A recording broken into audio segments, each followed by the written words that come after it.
All right, folks, on to another local body story.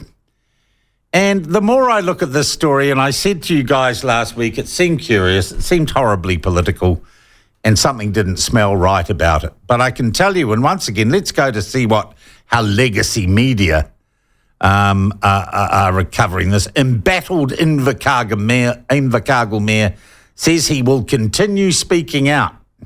The embattled Mayor of Invercargill, Nobby Clark, is refusing to be silenced despite being formally censured and asked to step back from public appearances. One news has been leaked, an email that Clark sent to councillors the day after they voted for the Mayor to delegate his public events for the rest of the council term.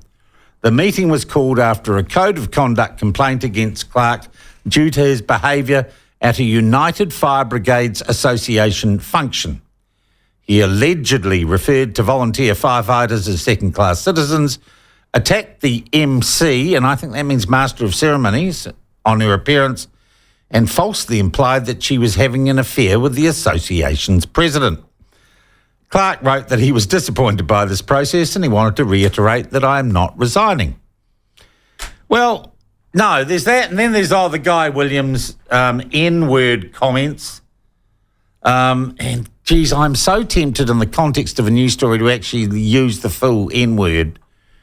But you don't, do you?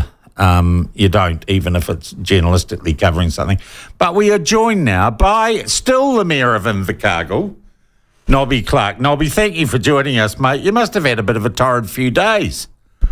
Yeah, Sean, how are you? Good. So how have the last few days been? Not all that good, no. And probably more so for my partner, who's been very upset. Yeah. Yeah. Yeah. Look, let's go. One thing that One News thing didn't say was that there was originally going to be a motion that asking you to resign, and that didn't get to the floor even. So this was kind of a watered down. You know, it gets to the floor. Yeah. If you watch the tape of the meeting, some of my colleagues do a motion, but the motion was defeated. Okay, so in fact, which actually wouldn't have made much difference, I imagine, to what you did anyway, Nobby. Well, it makes no difference. At the end of the day, it wouldn't have mattered, and I'm not being arrogant, but it wouldn't matter if every council said I had to resign. Nobody can force me to resign. There's only two ways you can take a mayor out, and that's not one of them.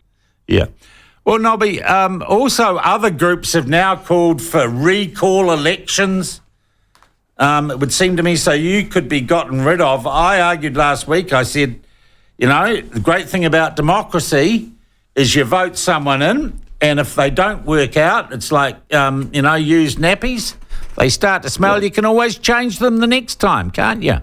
Yeah, indeed. And the people that have been targeting me know full well that I'm not standing next time around, not for this or any other reason, because I only gave one commitment to do one further term. I was deputy mayor previously, and I wasn't intending to retire because I'm at that age, and let some new blood come in, but I was encouraged to stand again, which is what I've done. All right. So what's going on here, Nobby? If people know you're not standing again, is there some sort of jostling or jockeying to be in the ascendancy when the next local body elections come round? That would be my perception of things. My deputy mayor, who filled in while I was in hospital recently, I had some open heart surgery following a heart attack. Yeah. I was away for 2 months. He filled in. At the end of that 2 months, he declared that he was going to stand next election for the role of mayor, knowing that I'm not standing. Yeah. And I think there's been some jostling ever since. So they want to take him out? Well, I just think that's the nature of politics. When you've got a high-profile deputy mayor that puts his hand up, and he's been very, very good for the city. Yeah. He'll be an outstanding mayor when the day comes. Yeah. That people try to get into the limelight, and you take any opportunity you can. Yeah. That's what politics is. It's not a clean game always.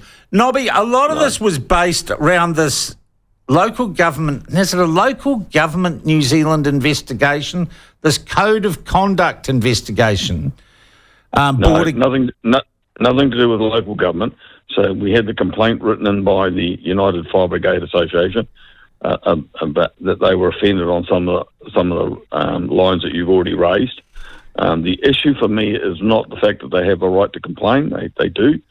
And if I'd got that letter on day one, I would have gone out and apologised But you didn't. Always do. It wasn't sent to you. It wasn't. And so what happened was it came in at what I would call level 3 management. So it came in partway down the organisation to a staff member who then passed it up through the chain. It gets to the chief executive level, and the chief executive decides to lodge a code of conduct. Now, our code of conduct specifically only covers 3 areas in my view. The scope says elected members who want to complain about elected members, staff who want to complain against elected members, or vice versa, and media who want to complain about their treatment. They're the only 3 areas. Because if you open up a code of conduct to anybody complaining to any staff member internally, that ends up with an investigation that will probably run out somewhere between $15,000 and $20,000. You'd just be inundated with them. I mean, being in politics is always controversial. And so right from day one, I didn't participate with So did the CEO ever come to you with the letter of complaint and try and deal with it that way? No. What? It was just put on my desk. What's the name of your CEO? Michael Day. So Michael Day, and he's staff, right, Nobby? You're the Correct. elected representative. So just get me this straight. This is bloody unbelievable. So he gets this complaint from the fire service guys, and he doesn't come to you and say, I've got this complaint, it's been posted up the chain of command. He just reaches, he basically draws his gun, doesn't he? He's all I've got him on a code of... So he took the code of conduct complaint on behalf of an outside agency that normally wouldn't even have a legal right to lay a code of conduct complaint. Well, I don't think it does. The investigator has said in her report, that's Miss Clark. Well, hang on, let's just stop there before we go through that. So Linda Clark is a really good mate of the Labor Party. She works for Kensington Swan, and they haul her in, and groups like Massey University haul her in when they want a legal argument to shut down free speech. How the hell does Linda Clark and Kensington Swan, who are not cheap, Nobby, how do they end up getting hired by your CEO to conduct a code of conduct complaint in Invercargill? Well, you might very well ask that. And when we've had discussions about these codes of conduct before with the local government commission, some of the members who voted for me to leave have also raised with the commission that these codes of conduct are a wet bus ticket. They are expensive. They are done by people outside the region. And we made some decisions that we would try and localise that input. So who made the decision to hire Linda Clark from Kensington Swan to do this? I can't answer that. I assume that it was a combination of the chief executive and the recently retired chair of our risk and assurance committee. So it was all internal to the council, this? Yep. No outside agency apart from the Labor-friendly lawyer involved? Well, not that I'm aware of.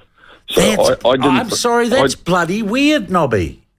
Well, ironically, you should mention the issue of free speech. I went to a free speech or freedom of speech union meeting recently, and without them engaging with me, they made the statement that the way the woke left government has worked in the past 2 terms to shut down anybody that was opposed to He Pua Pua or Three Waters or anything else for that matter, was to weaponise these codes of conduct. And so to me, that's a classic example.